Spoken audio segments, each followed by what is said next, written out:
20-man squad of heavily armed police officers have been sent into the slums of Jakarta to raid an apartment building run by a drug lord and his army of loyal soldiers. It's a bloodbath waiting to happen as the cops break through the building, only to be met with heavy resistance. It's all up to a rookie cop and the few survivors, but there's more to this operation than meets the eye in the epic 2011 action thriller, The Raid: Redemption. I'm Connor Eyzaguirre. And I'm Caleb Leger. And this is Filmgazm.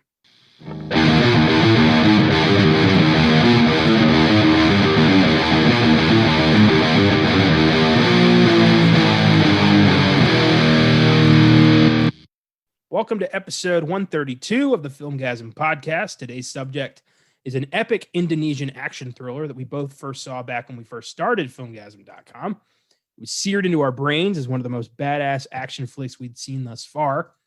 And I know you've been looking forward to talking about it since you've joined the podcast. So tell us, why'd you pick The Raid? I picked this because besides horror, I have a big love for action. I grew up with a dad that was big into the 80s action scene, so I grew up seeing Stallone and Schwarzenegger as much as I was watching Freddy and Jason. And to me, until John Wick came out, American action was lacking, hardcore in the cinema. And I remember when I first saw this movie, it was some dude, back when I worked at Subway, this guy recommended the second one. Like, loaned me a copy of the second one. I hadn't seen the first one. He's like, "Oh, you don't need to see the first one." Me. I was like, "Well, I want to watch the first one." So I rented it from Netflix. And I saw it and I fell in love. This, to me, was what I want action to be. Simplistic plot and just over the top, crazy, in your face action the whole ride. I have, since I saw it back in, I would say 2014, 2015. I have loved this movie since. It is in the top of my favorite action films of all time. And I've been looking forward. As soon as I was like, what do I want to do next? I was like, oh, The Raid. I'm going to talk about The Raid. Yeah.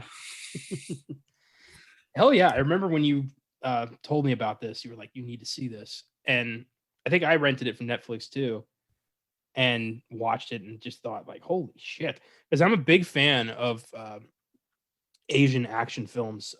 This reminded me a lot of Ong Bak, the Thai Warrior. Just, commitment to choreography and people doing their own stunts and, just showing off like the slums of these major cities. And this film, introduced me to Indonesian cinema and is just such a bitchin' ride. It's so simple, so effective. The characters all pop. The script is brilliant. It's just, it really makes you care about these people. And, you get nervous when they're faced with an army of armed drug soldiers. It's crazy. Yeah. This movie is so perfectly, tightly paced. It is amazing. Like, watching it again for this episode, I was like, fuck, I forgot how real paced this is. This is a damn near perfect film in my opinion. And yeah, it's martial arts, but again, very modern. It is in your face, brutal martial arts. They don't hold back on what it does. And another thing with like showing off the choreography is that they don't cut a lot during the action scenes. You are watching these. Oh yeah. And that's because the guys who did the choreography, the fight coordinators are the actors. Like, it's the same guys. So they know what they're doing. Yeah. And they're masters at what the foreign martial arts are showing in the movie. That was a big thing too, is that these guys, two of the actors are very good at it. Oh yeah. And the two guys who are, those are the two guys who pretty much like emerged from this to have at least a minor career in Hollywood. That's just growing, I think. Oh yeah. I hope to keep seeing them and stuff. Oh yeah, for sure. The Raid was written and directed by Welsh filmmaker Gareth Evans. He also directed the segment Safe Haven in VHS 2, the 2018 period horror flick Apostle, and he's in the running for a possible Deathstroke movie in the near future. I haven't seen Apostle, but I've had a lot of people, mainly Julie, tell me about it. And Safe Haven is, Jesus Christ, maybe the craziest segment of VHS 2. I want to do the VHS films so bad on this show. Oh, say no more. I fucking love VHS 1 and 2. I don't like Viral, but I like the first two. Yeah, the first two are solid anthology films and just Yeah, and if goofy. you haven't heard, my friend, if you haven't heard, there is a new one coming out. Hell yeah. So we are getting a new one. No, yeah, his segment is one of my probably my favorite in VHS2, and I think almost all the segments of VHS2 are fucking great. Um, I love his segment. It just fucking ramps up. I mean, it's literally like this one. It just ramps up and doesn't like go until the end. No. Um, I've seen Apostle actually. I have seen that one. It's really good. It's much different from the Raid, and you kind of have to realize when you watch it, you're not watching Raid 1 or 2. You're not it's a moody horror film, but it works. It's really good. He does a really good job. And again, like he's just really good at like getting you drawn into his movies and the story he's telling. And once he gets you drawn in, it's like he grabs you and he doesn't let go. And he fucking has you until those credits roll. Yeah, for sure. And that's why I think, I think he'd do great if he was given a Deathstroke film. I mean, if Joe Manganiello ends up being Deathstroke, and I know there's a petition for fans are trying to get him an HBO Max series or a movie because they've just been teasing us with Deathstroke for like 10 years now. And I want one. I want a Deathstroke. And I think Gareth Evans would be great. He would be awesome because to show off Deathstroke's fighting powers, he would be able to pull it off. Hopefully, same with Joe. Man, I can't say his last name. Manganiello. Yeah. He has the acting power to pull it off, but I know if you were to say directing wise, Gareth Evans would be able to pull off like showing the action that Deathstroke can do. Well, I'm surprised that, since the Raid, Gareth Evans hasn't done, he hasn't been picked up by one of these superhero, Warner Brothers or Disney to do something big. Because he seems like the perfect guy for a solid action thriller for a superhero movie. And Deathstroke's a good one. I could see this guy doing a kick-ass Batman movie. I mean, he's got a talent for action, and I would love to see him do more. Oh, I remember after the second Raid came out, he was teasing a third one for a while there. He was like, yeah, we're going to do a Raid 3. I was excited. I was like, oh my God. And then he more recently kind of pretty much implied it's not going to happen, that we told our story, which I'm disappointed because I really want a Raid 3, but yeah, I don't know with him. I don't know if he just like likes to do his own thing, or and he's kind of going that route, or he's not getting enough. I don't know. I don't know why he isn't getting these things like I thought he would. Who knows? These guys, what they really think. So we only get what magazines and websites tell us. We don't know what these guys really think. So maybe there's some personal thing that's kind of kept him back, or maybe he's just waiting for something really, really special. Yeah, and whatever he does next, like after seeing what I've seen of his work, I'm there. Like I'm going to see it. I've liked his stuff so far, and I won't stop seeing it. Yeah. So I just like to say that the actors in this film are Indonesian, and I am going to try to pronounce their names as best I can. So don't judge me. I'm trying. I want you to know I've been looking forward to this moment right here of all, because I knew when I picked this movie, I was like, he has to say the names. You fuck. All right. The Raid stars Iko Uwais as Rama, the rookie cop with a good heart who fucks up a lot of criminals in this movie. Uwais gained international acclaim for his performance in both Raid films, as well as his martial arts skills. He's since appeared in such films as Man of Tai Chi, Mile 22, Stuber, and Star Wars The Force Awakens. And him and the other guy we're going to bring up later, their brief appearance in Star Wars was so equally disappointing and exciting. Because I was like, oh my God, it's the guys from the Raid. And holy shit, they're gone after getting eaten by a big squid thing after seeing them for 30 seconds. Like, why bring them here if you're not going to use them? Yeah, I'm a defender of The Force Awakens. But yeah, that made me mad. I was like, because I remember reading that on, I think, IGN. They were like, "Hey, they got the raid guys." I was like, "Oh my god!" And I was like, "You, all you have to do is give me one quick little scene of them doing their thing, and we don't get that at all." Yeah, One of them didn't even talk. you bring their martial arts talents to like a Jedi with like a lightsaber, you would have some of the most badass fight scenes in Star Wars history. And it's not too late. We've still got the Mandalorian, which is kind of, no holds barred, whatever the hell they want to do. So bring on these guys. Yeah, please. Like, I would love to see them bring their martial arts to anything, and I will be there. Oh yeah.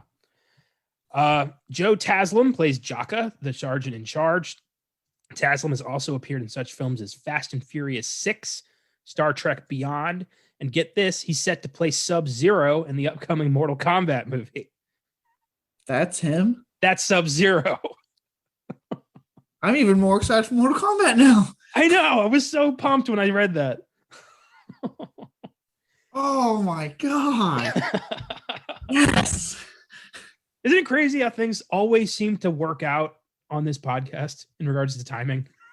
We don't plan any of this shit. It just happens. I legitimately did not know that. And every time I read something about Mortal Kombat, they always bring up the cast list. So I see it every time. I've seen this movie hundreds of times now. Never fucking clicked. Wow. Oh, yeah. We are very, very much looking forward to Mortal Kombat. The more we hear about it, the more we get excited. And we are definitely planning a big old sneak preview on that. So tune in when that happens. Oh, hell yeah. I'm gonna be in that theater so goddamn quick.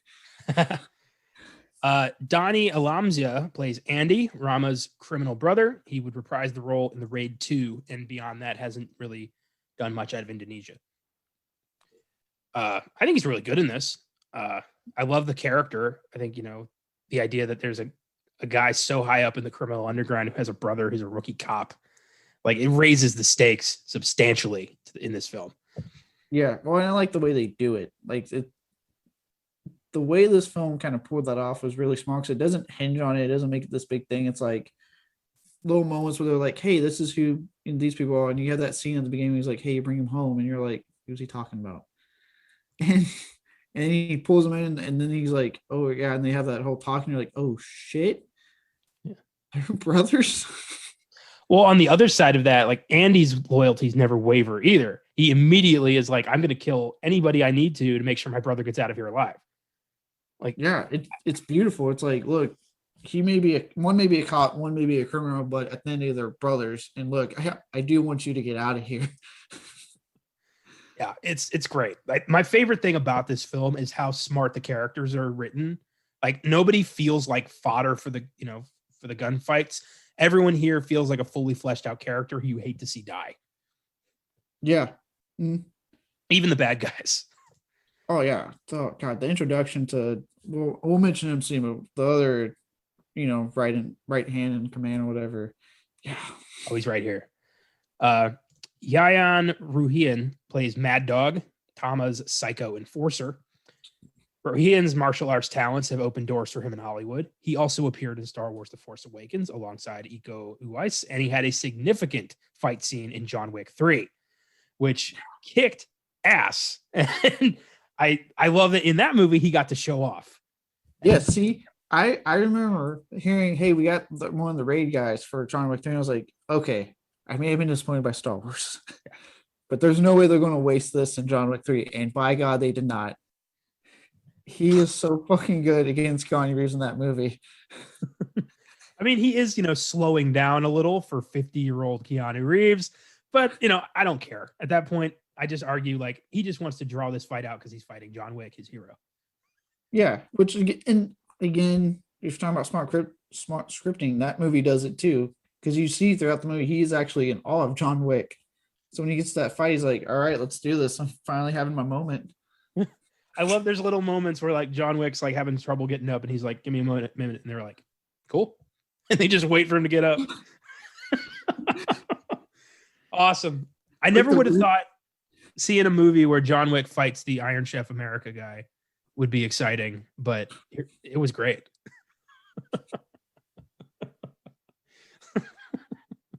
God. But then again, like I think it works too in John Wick because to me, another reason I really like this movie is that you could tell this was an influence down the line. It didn't obviously happen immediately in America, but you could tell very much with John Wick that this movie was an influence with how they filmed their action scenes. So to have the guy from the raid, at least one of them, one of the significant ones, be in your third movie that was clearly influenced by this is fucking awesome. Yeah, that's you know, what's the term? Uh, I'm blanking, but it's definitely an Paying, honor. Hmm? paying respect, homage. Yeah, yeah, paying respect. There's a word I was thinking of, but I'll take it. Paying respect. Another film that this I think a lot of people have said is a straight up ripoff of the Raid is 2012's Dread. Mm-hmm. Look, first off, people can shut the fuck up about that because you assholes even go out and see the movie and not never give me a sequel. So fuck all of you right now. You know how badly I wanted to try to? Pretty fucking badly. Yeah. Look, Yeah. Hollywood makes movies like every other country makes movies. It just so happens that sometimes plot lines line up. And no, Tread did not rip it off because Tread's based off a fucking comic anyway. You got to admit, it's pretty damn similar. It's pretty similar, but if you think about the release dates, they probably did not know about this Indonesian movie. They were just trying to get Tread off the ground. Fair enough. I don't know. I'm kind of torn on that. I don't think it's all in the up and up. Did you hear that they are considering a Mega City 1 TV series? I've heard it, and you know what? I still want Tread 2 with Carl Urban, goddammit. Look, I have a lot of harbored anger that no one saw Tread in theaters because I saw it in theaters and I liked it. I also saw lot. It was great. Yeah. I mean, I guess it works out because Carl Urban's on The Boys, which is he's fucking killing it on that show. But still, I want Tread 2. Let's give a little shout out to Carl Urban for just being a badass. Everything he does. He's a chameleon who I think is incredibly underrated and just delivers every time. And the dude is such a great actor. Oh my god, yes. It's funny. Some of the guys that were watching it when we were on deployment, were watching The Boys. They were like, that guy looks familiar. And I would name movies he was on. I was like, have you guys seen Red, Chronicles of Riddick, that Tread movie? And they're like, yeah, it's the same guy. Like, no, I'm like, yeah, it is. It's just in The Boys, he has a thick ass beard and he uses his actual accent. That's cool. To me, he'll always be Eyzaguirre in Lord of the Rings. That's the first thing I ever saw him in. Oh yeah, that's a good one. I think my first one was actually Chronicles of Riddick. I had like Pitch Black so much, and I was like, oh, there's a second one. Right. Which, yeah, how that one went wasn't so much fun. Eyzaguirre is my first interaction with him. My favorite is Bones in the new Star Trek. I think he is the best cast in that film. And just, I love he's constantly on edge, just angry at nothing in particular. Yeah, he is awesome as Bones. I think my favorite is honestly right now The Boys. Yeah. Like I know you haven't seen it yet, right? Not yet. If you ever if you have the time, definitely check it out because I think you'll see what I'm talking about. But he crushes it. And he gets to let loose, like he gets to cuss and everything, and he doesn't have to do an American accent. It's his. I think he's Australian or New Zealand. New Zealand. New Zealand. Yeah. He gets to use his New Zealand accent, and it's fucking great. That's awesome. Very happy about that. Yeah. He's the reason I want to check out The Boys. Yeah, dude, that show is so good. That show is so fucking good. I love that show.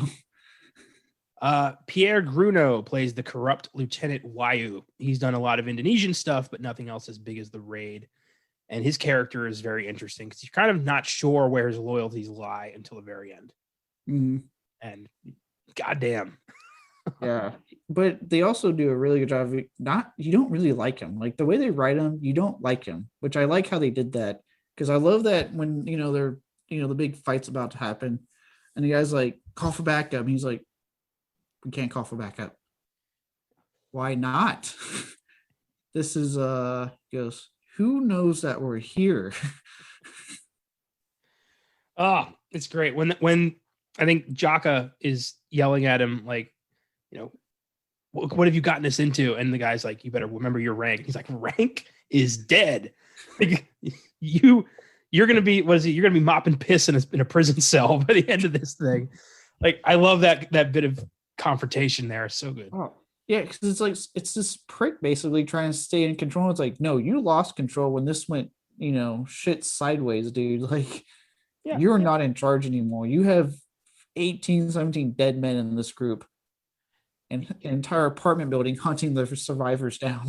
And the whole reason he was here in the first place was because his superiors told him to assassinate a drug lord. And I love that he's actually the target here the whole time. Like, they actually sent him there to die, and there weren't supposed to be 20 more cops there to back him up. That was not supposed to happen. Yeah, it was just supposed to be him. And again, smart scripting, because a lot of what they say in that whole end scene is what plays exactly in the Raid 2. Yeah.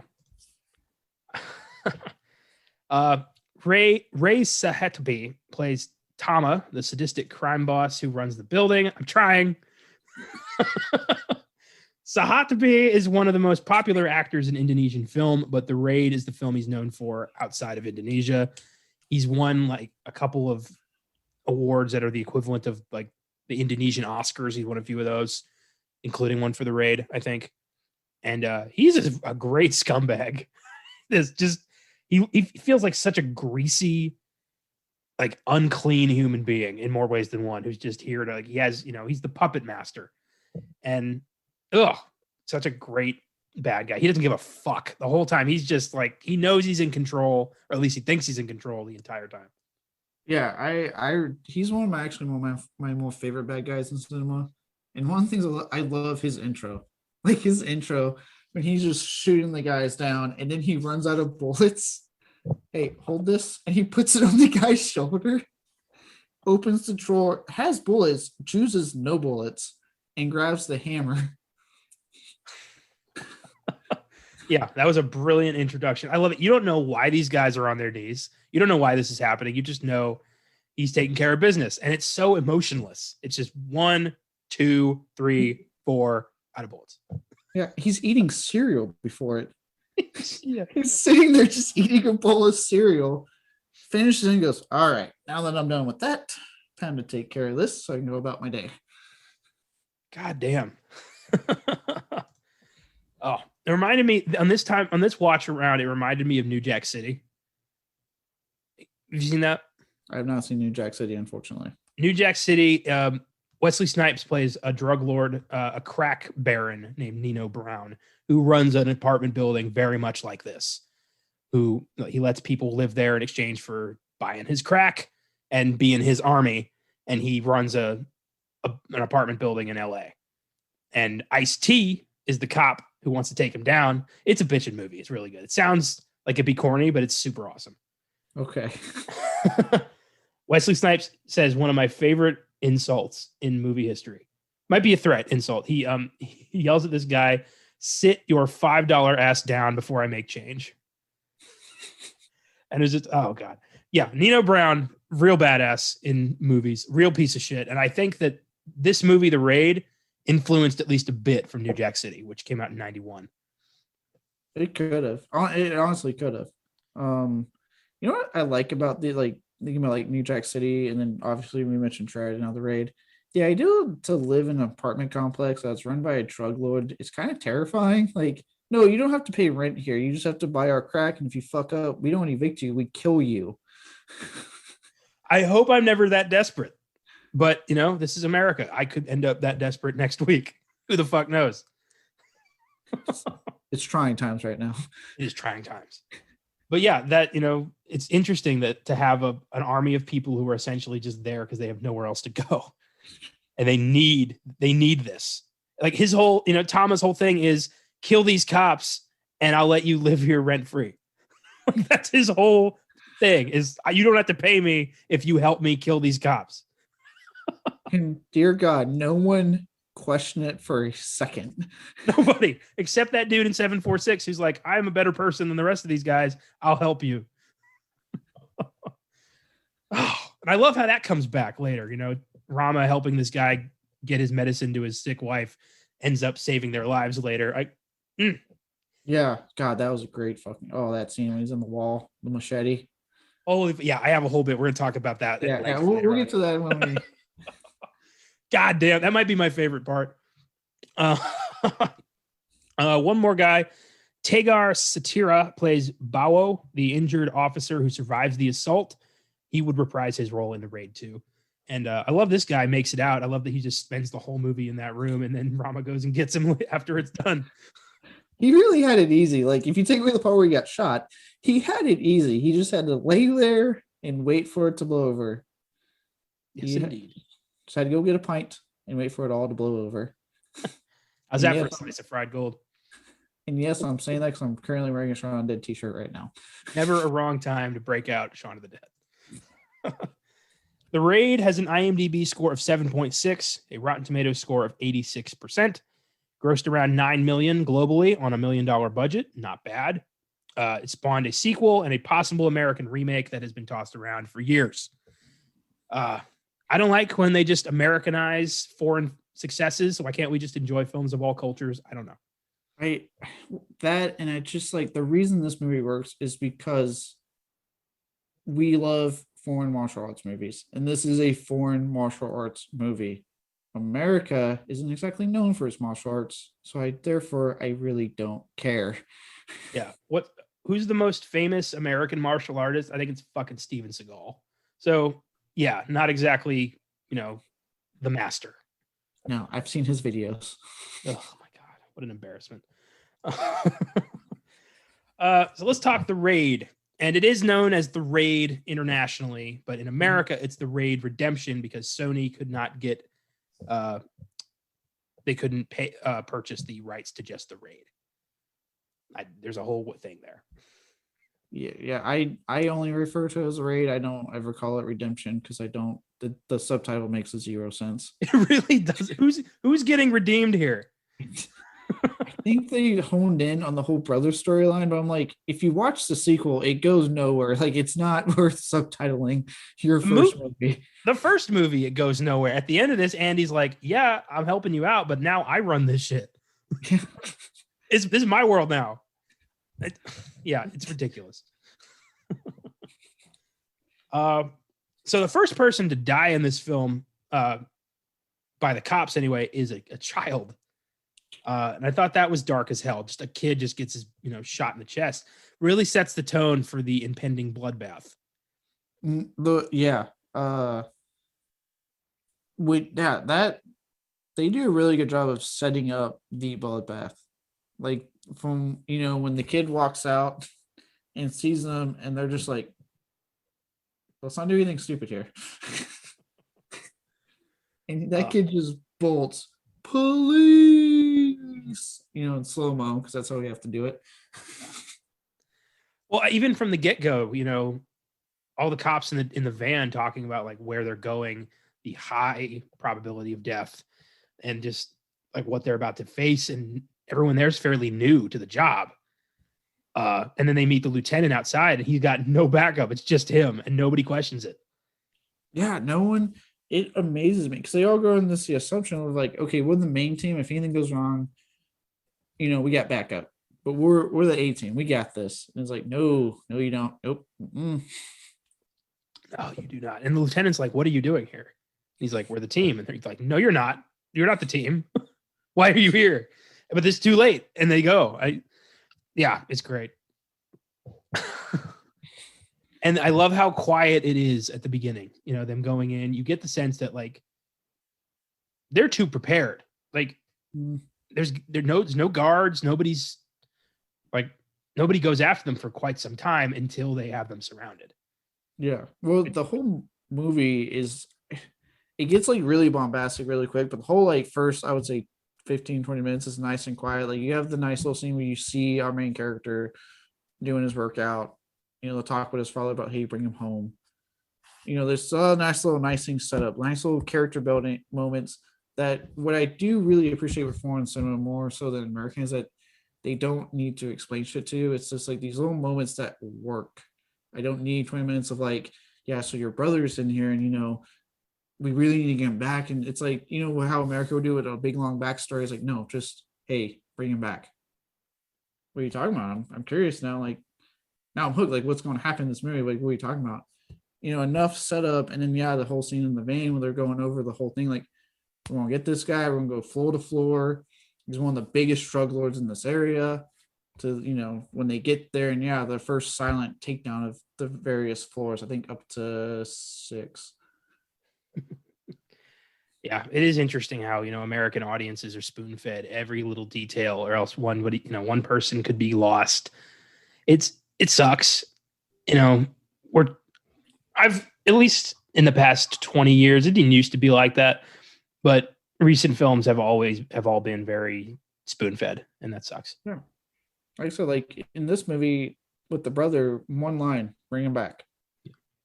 In a movie made in America, it'd be like this big long like explanation of what happened to the brother, why they need to bring him back. It'd be like, oh my God, I don't need all this. There would be a dramatic turn to the camera where somebody goes, he's my brother. And there'd be like a burn, and then that would happen. I'll admit though, Rama's story is a little cliched. He's the cop with a pregnant wife at home who's about to give birth. And he's about to go on this mission that could be life or death. It's a little bit on the nose. It is, but like, again, I can forgive it because the movie does such a great job of just keeping it simple. Like, we're not trying to overcomplicate this. We're just trying to get you to the complex and the action scenes. Like, that's what we're trying to get you to. Yeah, I agree.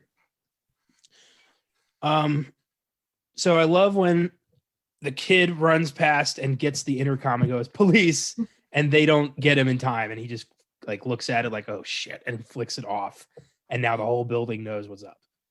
Yeah. And Tama just goes on and is like, all right, so there's some intruders here. I didn't ask them here, and I know you didn't. So here's the deal. Help me kill them, and you can live here rent-free. I love that he knows his people that well. He's like, I know who lives here. I know what they're capable of and willing to do. And everyone goes ham. It's crazy. Everyone just attacks these cops. That whole, like, when they're doing essentially the montage and you got the snipers walking out. I got the guy on the right. I got the one on the left. And they fucking get the guy and, hey, no, let him scream. Oh, that was brutal.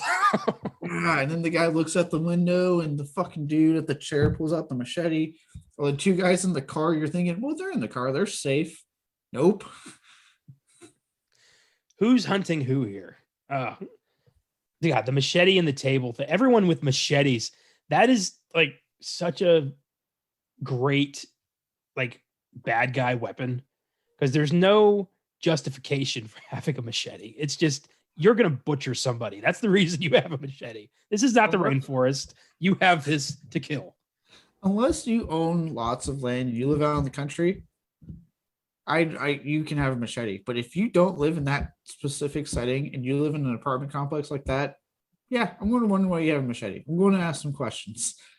Unless you go to your monthly Jason Voorhees impersonators club, there's no reason you should have a machete just on hand. I just really like the size, and it's a lot of fun to swing around.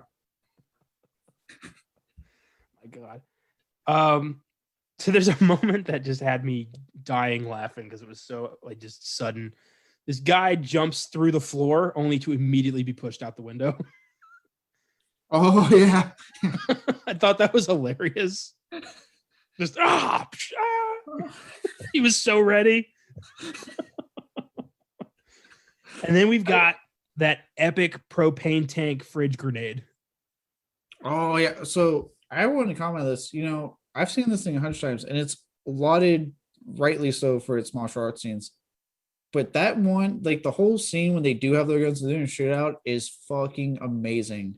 Yeah. Like when they're in the dark hallway and the camera pans up and you see the guys standing above them waiting to see when they can see them. Yeah. And as soon as the shotgun blast, you used to see all of them. They're just fucking start shooting on them. I've seen this a lot. I got goosebumps. I forgot how great that fucking scene was. I was blown away by how really exciting and original the cinematography was. I was not expecting that. it does like this feels like nothing else. It's a very unique film. I love that. Yeah. Did you, speaking of things you found funny, did you not kind of laugh during a hallway shootout when they shot that one dude and he like flew back, but then got back up and started shooting at them again? I remember that. Yeah. Like, he took like 5 bullets and just right back at it. Adrenaline does crazy shit, man. I guess. I don't know. Or adrenaline drugs, apparently.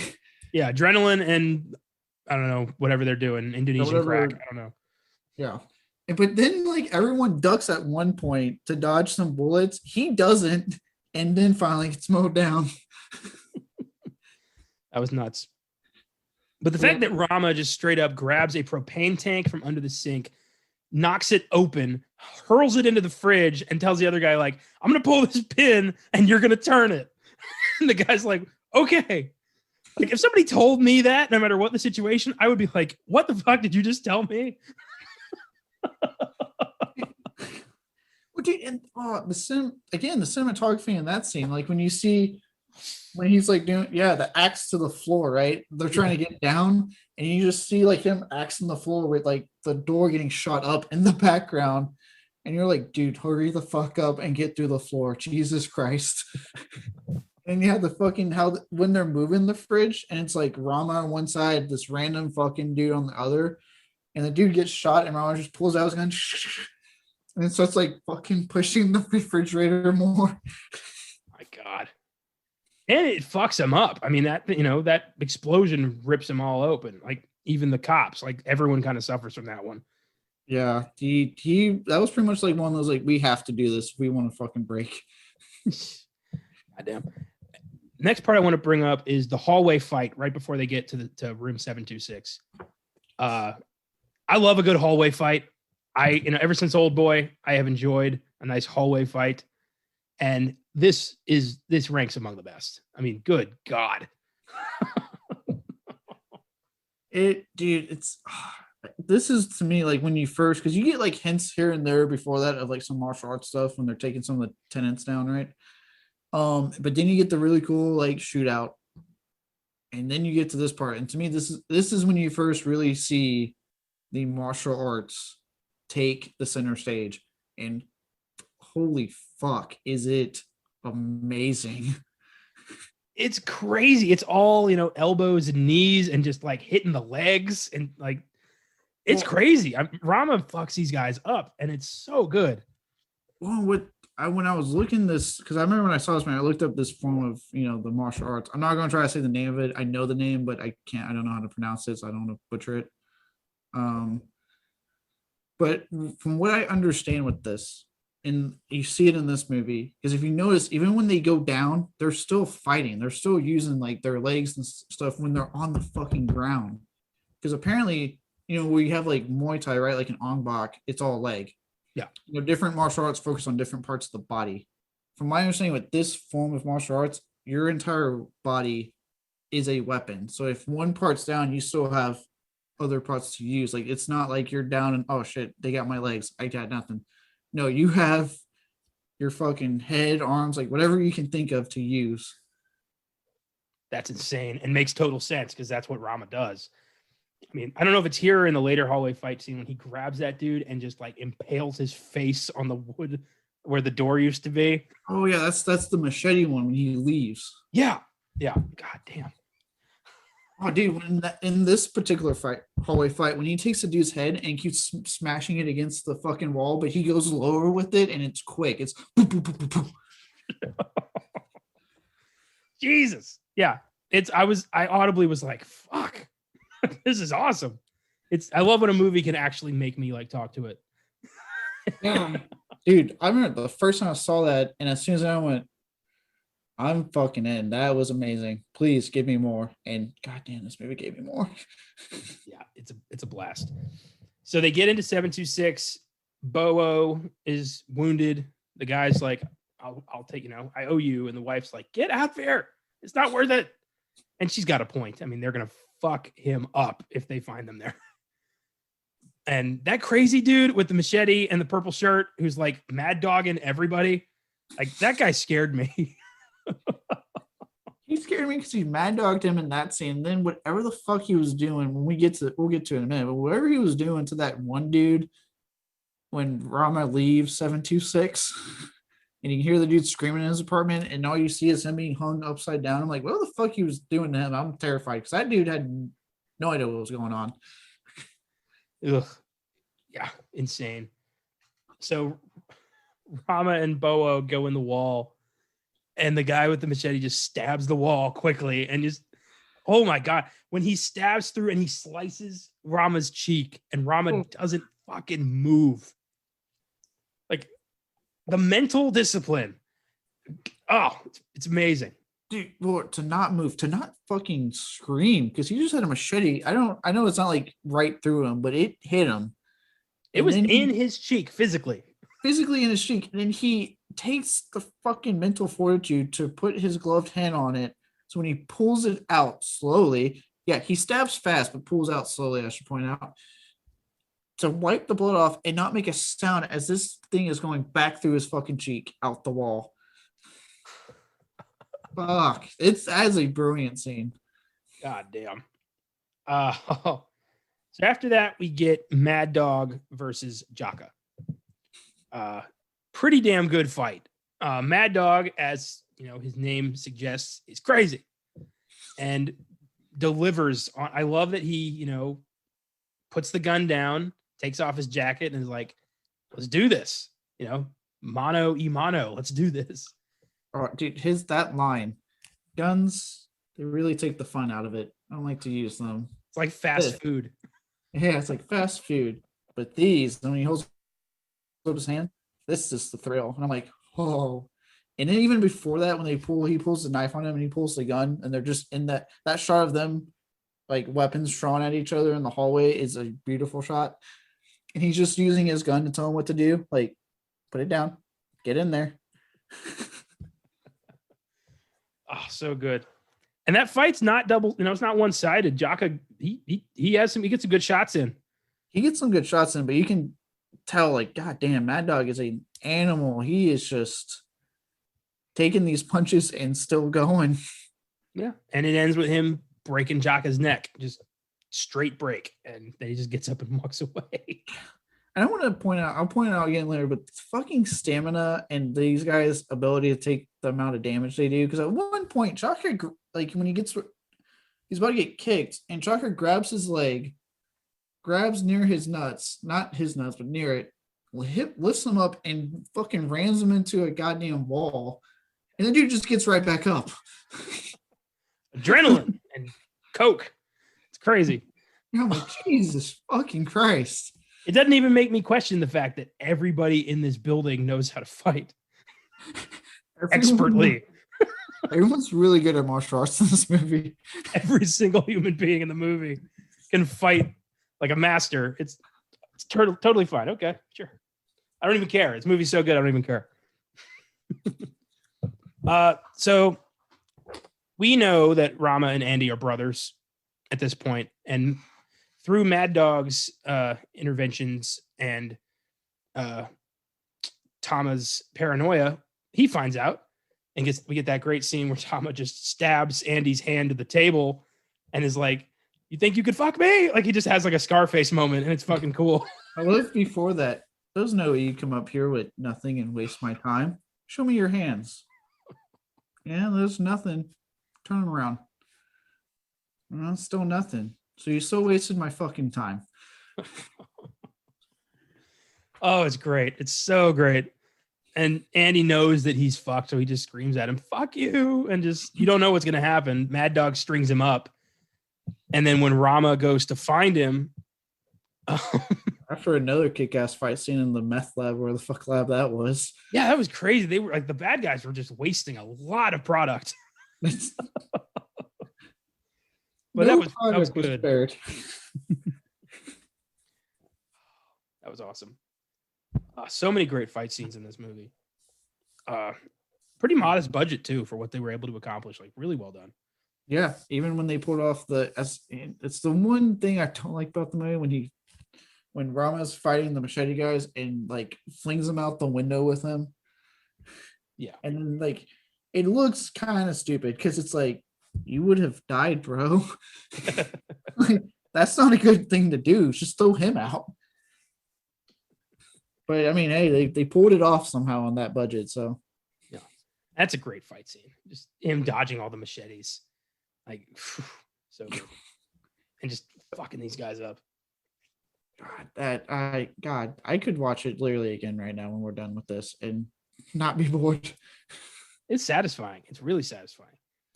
So the scene that I think might be my favorite is when Rama stumbles onto Andy tied up with Mad Dog there, and there's not a word exchanged.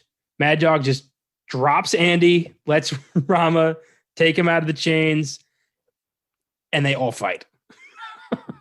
Mad Dog is there for the fucking thrill. That's all he cares about. And Jesus, watching just that is such a great fight. So well choreographed. Everyone gets a moment. It's so good. I remember, so the first Deployment of Outer Limits, right? I have a digital copy of this movie, and we were trying to find something to watch. I was like, "Hey, has anyone here seen this? The Raid?" They're like, "No." I was like, "Okay, so you guys are in for a treat." I put it on, right? And the digital copy that I have is dubbed, which works when you're showing other people. I prefer subbed when it's me, but I get when I'm watching other people, I'll do dubbed so no one complains. But we got to that scene, and I had at the time there was only a couple of us watching like Hooked, and we're doing that scene. As you know, that scene goes on a while, and I remember as it's going on, our head back is like, holy fuck, this scene's still going. And I look, and there's like 10 more guys glued watching this scene. Like, that's how, to me, like, that really spoke to how like fucking great this movie is, that even these guys that were kind of halfway paying attention, as soon as this scene came up, glued, like they were in watching. Even when he gets stabbed, you hear him go, "What the fuck? He's still fighting." That was crazy to see this guy, a glass bar 6 inches into his neck. He's still kicking their asses. I mean, holy hell. Oh, it's beautiful.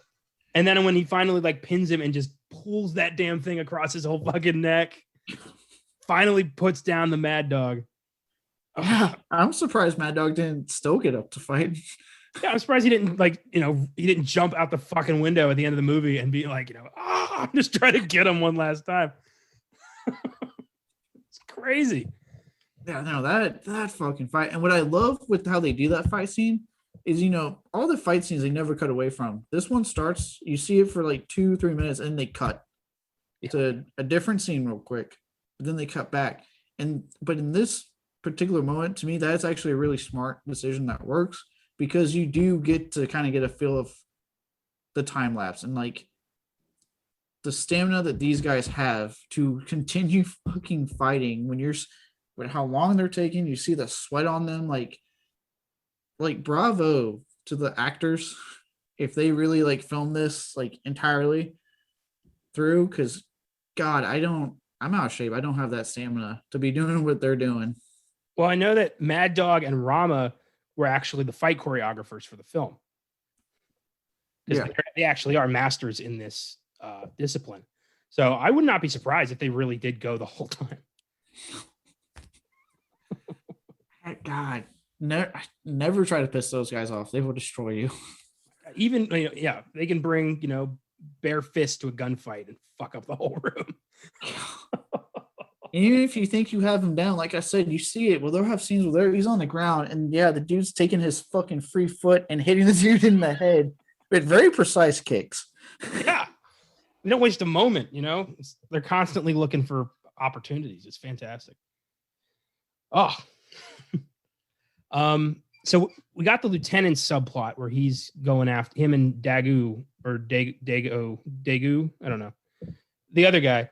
Dagu, I forget. I'm sorry.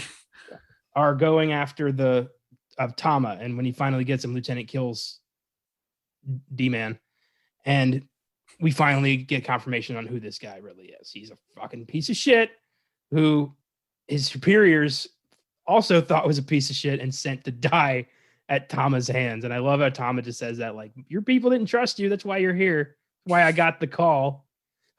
I was say, yeah, I love how Tama, he was in handcuffs with a gun pointed. It's just like, I don't care. You can try to fucking have power over me. I am still more powerful than you. Like, you can kill me and you will still get more. You will get fucked more if you kill me. And he still kills him. He still kills him. And then the piece of shit tries to kill himself and doesn't have any more bullets. It makes me laugh that Tama, like, through all that monologuing, just without hesitation, the lieutenant just blows his brains out. That made me laugh. I think it's just because I don't think Tama expected that. I think he expected his monologuing to get him out of this, but nope. No. No, Tama still has to die. Yes, indeed. Some could argue the ending of this film is fairly anticlimactic. I get that, Rama arrests the lieutenant, which bad move. I mean, all he's going to do is piss off the corrupt cops in charge. But now he's got Andy as head of this syndicate. And I love Andy's argument that he can protect Rama as a crime boss, but Rama cannot protect Andy as a cop. Yeah, and it makes sense too. Like, because at the end of the day, the cops are going to want to arrest Andy because he has a rap sheet basically. But Andy can pull things and make sure that Rama does not get touched. Yeah, it's a good message for the film. Kind of shit rolls downhill is really the message of this film. Like, everyone's gonna suffer because of the fucks in charge. Yeah, which is further explored in the second movie. Yes, indeed. So here are some Filmgazm facts. Number 1, the martial art used in this film is pencak silat, the indigenous fighting style of Indonesia, and I probably butchered that, but that's what it's called. Like I said, I knew the name. I never say it because I don't want to fuck it up. Well, I'm in pretty damn deep, so why not? Yeah, that's why I had you read the cast list. Number 2, I thought this was funny. All of the guns used in the film are airsoft replicas and not functioning firearms. All of the guns' actions, cycling, muzzle flashes, and casings ejecting were added digitally. That's kind of cool. That's cool. So what? They just painted the orange tips over? Yeah. Or removed them and just aimed.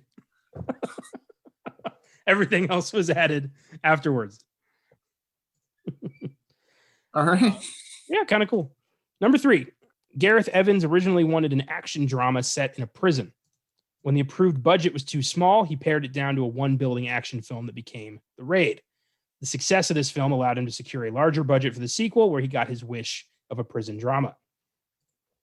And with that, we can transition into the sequel, 2014's The Raid 2. It follows Rama as he goes undercover in the criminal underground of Jakarta to expose police corruption and bring down the city's crime syndicate. It received critical acclaim, but some fans argued that it was too slow compared to the first film. And I'm one of those. I thought The Raid was an awesome action thriller, and I thought the sequel lacked. For me, it was kind of boring. I really like The Raid 2 a lot. But yes, I do prefer the first one. I think he gets caught up too much in expanding the story and the plot. And don't get me wrong, like I said, at the end of this movie, he brings up characters like Reza and stuff get mentioned that do become pretty much the major plot point for Raid 2. Yeah. But at the same time, I can't deny that like the second movie has some pretty fucking awesome action scenes. Like when the action scenes do hit in the second movie, they are impressive. It's been a long time since I saw The Raid 2. It's been about 7 years. So maybe it is, it's time for me to give that one another shot. Yeah, dude, Mad Dog, who plays a different character in The Raid 2, he has a really impressive nightclub fight scene that goes on. There's a whole car martial arts fight scene at the end. It takes place entirely in a car at Rama, and it's fucking awesome. The whole end scene when he busts into the dude's place. So you got the character with the baseball bat that's fucking people up. Like there's a lot of really cool action scenes, but yes, it does unfortunately favor expanding the story and characters more, which I shouldn't say unfortunately is technically a good thing, but I want action. Yeah, we'll see, I maybe now I'll appreciate it a little bit more. So, now I know what to expect. So I think it's worth it. Mm. I usually actually watch them back to back. I didn't have time to watch the second one because it I is only on like it's like 2.5 hours, so it's Yeah. See, I have the first film. I have access to it via a voodoo code that you gave me once upon a time when you bought the movie. So that's how I was able to watch it. I don't. I'll check to see if the second one has a VD code. I watched the unrated edition, which only adds an extra minute to the film. So I'm wondering, like, what did they cut? I don't know because the thing is like it's really weird because when obviously with like American releases we get the MPA that's notorious for loving to cut stuff. Yeah. But in foreign movies they're not really as picky. Like usually what is cut is just what they told them to cut for an American release. But then when they do the Blu-ray or DVD, they're told like, okay, you can do the unrated copy. We don't care.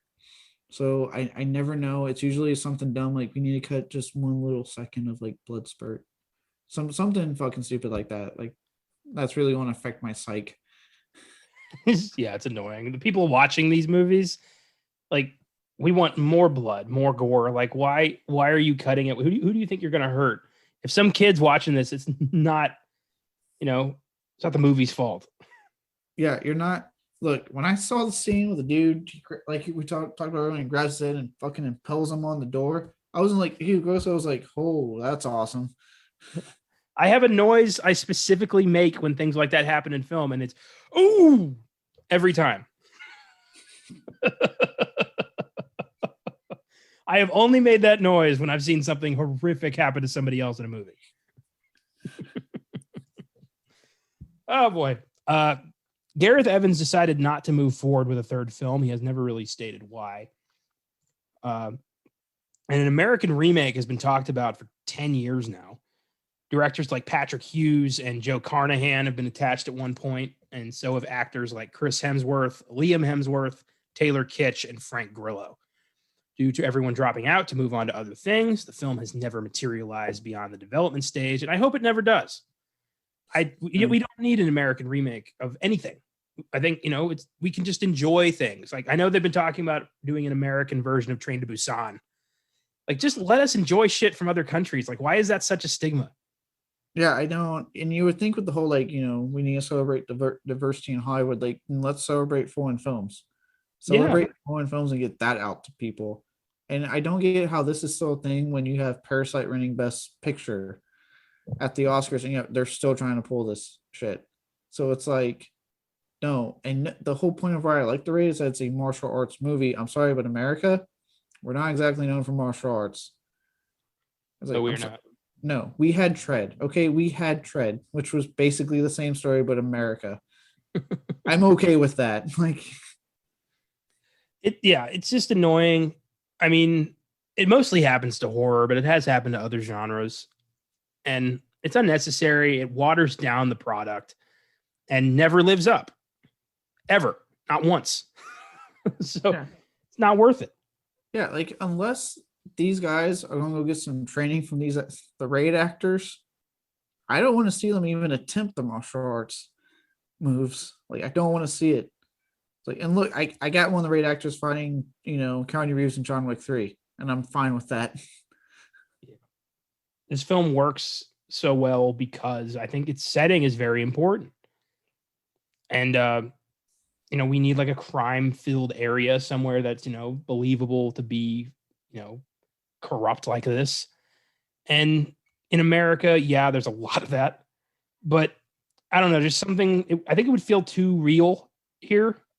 I think we should, that action films glorifying police corruption are not great in America right now, considering all the crazy shit that's been going down with the cops and our continuous mistrust of them. So I think it's just not a good call. No, to me, that, and what's going to happen. If it's attached to a big studio that isn't like Blumhouse or A24, it's going to get watered down to PG-13. Yeah. Yes, it is. They're going to be like, we gotta get maximum audience. And it's like, then why am I watching this? Yep. Matt Damon's going to be in it, and it's going to be PG-13. That's what's going to happen. Yeah, they're going to get some actor in his 50s or something that they're like, he can do the martial art. Maybe it was like, no.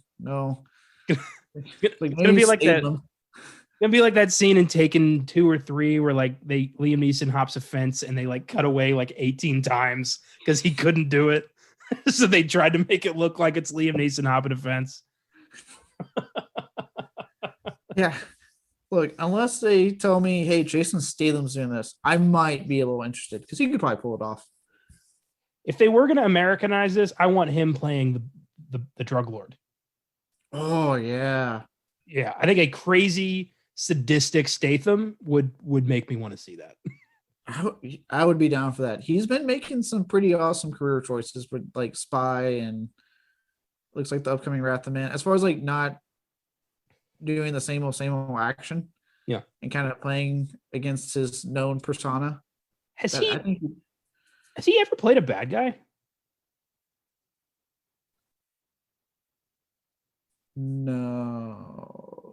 No, technically, I guess if you want to say Fast and Furious 7 before he became a good guy in the series. That's true, but yeah, that's kind of doesn't count anymore. Yeah, I was like, he was a bad guy. Remember, he kept popping up like a video game character. A weird thing is about that movie is they were looking for a device to track him down, but he was literally popping up everywhere they were the entire movie. How can we find him as he keeps popping up? I'm like, just go somewhere and apparently he will come. It's ridiculous. Oh, those movies are so crazy. I'm looking him up. I want to see. I want to look at his IMDb and see if there's anything I'm missing. See if he played a villain at some point, because he seems like he would be such a great bad guy. But I don't know. He just hasn't really done it. Can you imagine him going full Scarface on that scene?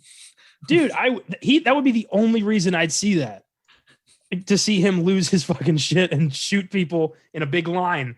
I would love to see that. All right, looking at his filmography here. I don't think he's played a bad guy.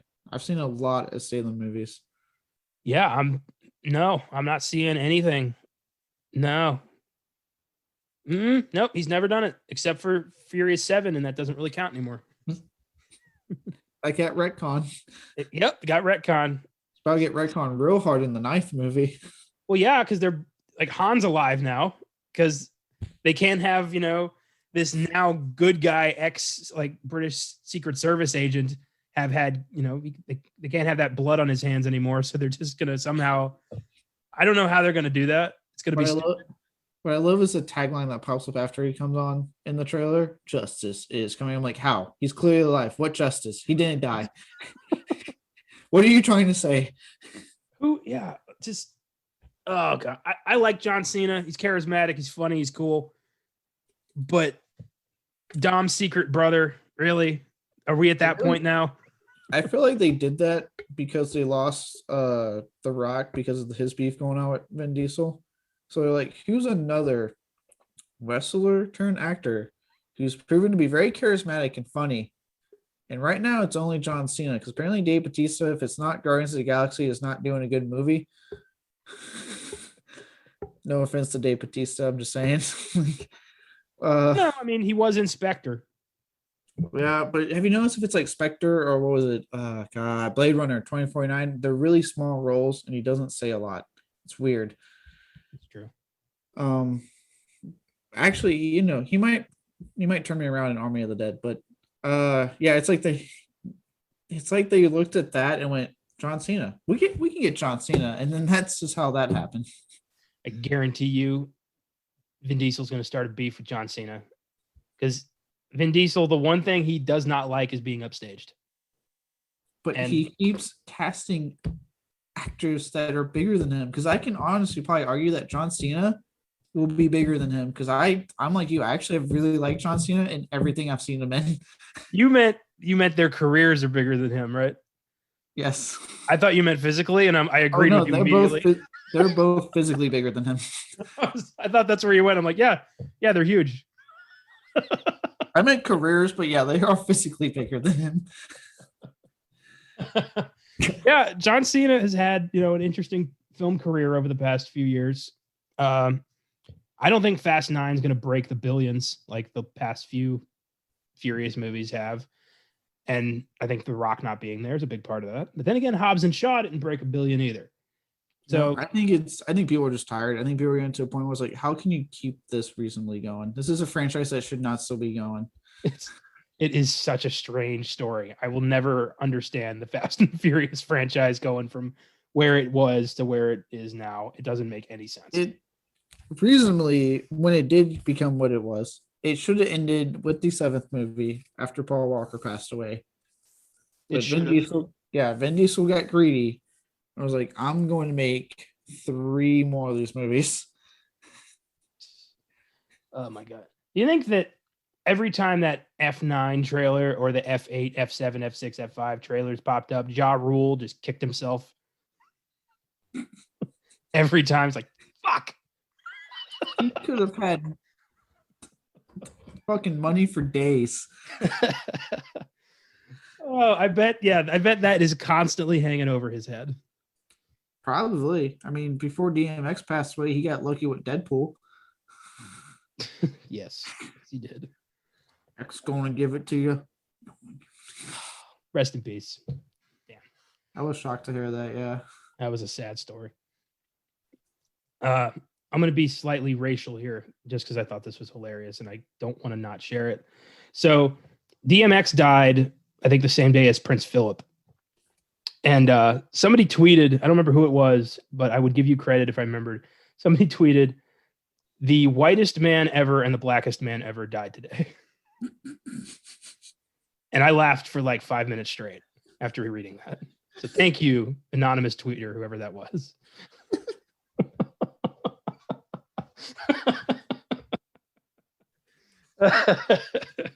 Oh my God.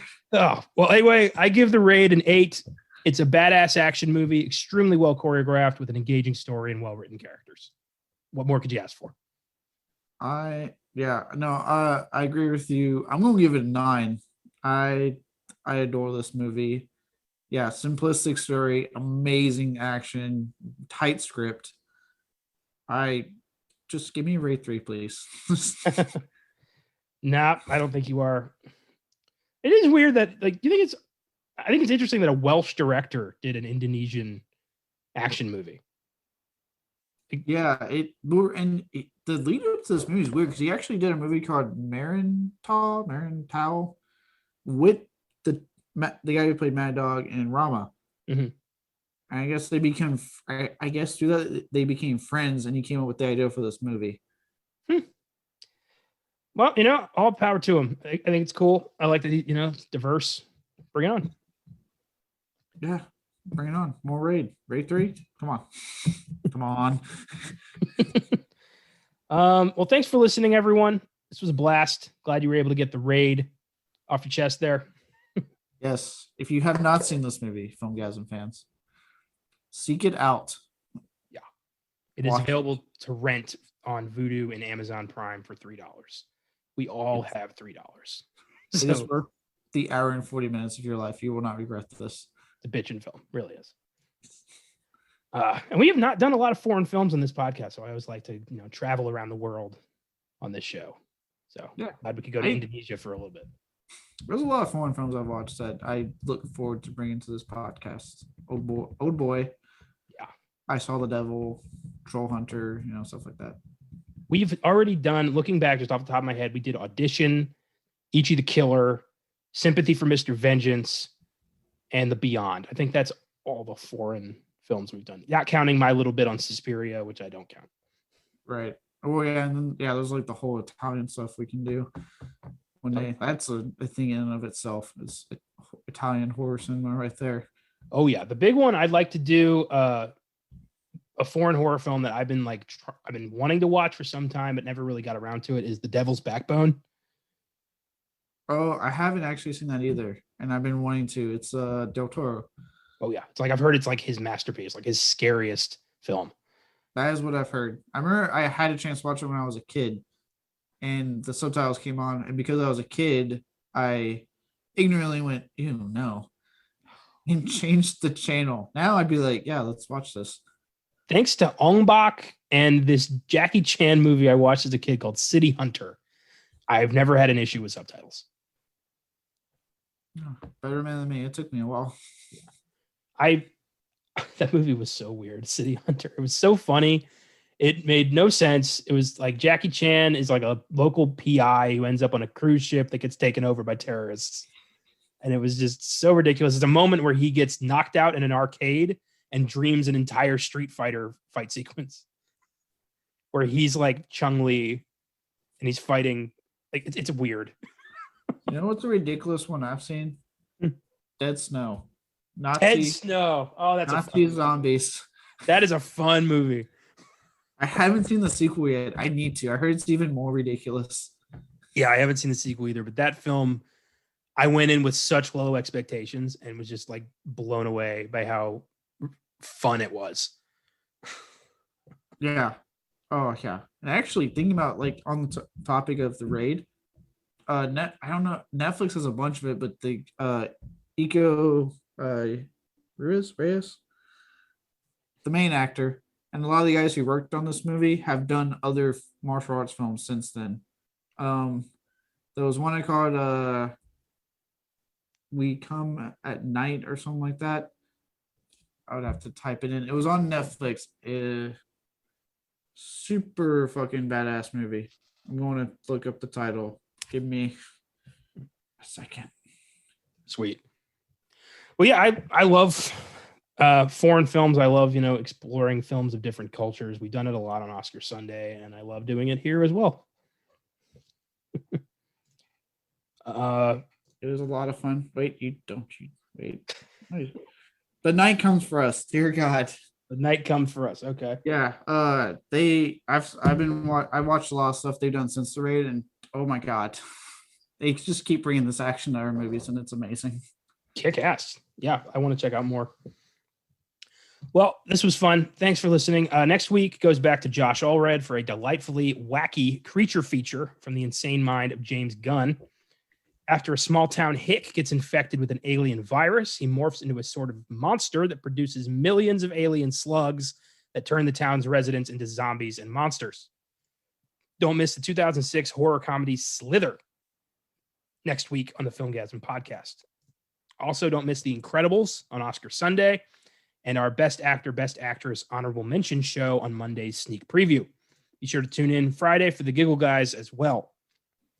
Until then, don't shack up in a psycho crime lord's apartment building, no matter how rent-controlled it is, and keep watching movies.